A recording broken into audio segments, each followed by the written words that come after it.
It is the suspense and thrill short story. It is the suspense and thrill short story.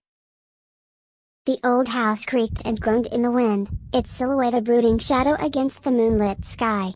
Inside, Sarah huddled under her blankets, her heart pounding in her chest. She couldn't shake the feeling that something was wrong. She had heard it earlier, a soft thud from downstairs. She had tried to convince herself it was just the old house settling, but the uneasy feeling in her stomach wouldn't go away. Now, every creak and groan of the house amplified her fear. She could almost hear the footsteps, padding softly across the floorboards, getting closer and closer to her room. Sarah squeezed her eyes shut, trying to block out the sound of her own breathing. She didn't want to think about what could be lurking in the darkness outside her door. Suddenly, the doorknob rattled. Sarah's breath caught in her throat. She could hear the soft click of the latch being undone. The door creaked open slowly, revealing a dark figure standing in the doorway. Sarah's heart was pounding so hard she thought she was going to be sick. The figure stepped into the room, the moonlight casting long, eerie shadows across its face.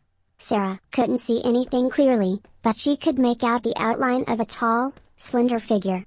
Couldn't see anything clearly, but she could make out the outline of a tall, slender figure, its cold aura radiating against her skin. "Hello, Sarah," a voice rasped from the darkness. Sarah's eyes widened in terror. She knew that voice. "Mr. Henderson," she whispered, her voice barely above a squeak. The figure chuckled, a low, guttural sound that sent shivers down Sarah's spine. "Yes, it's me, Sarah. And I'm here to play." Sarah's heart sank. She knew what Mr. Henderson meant.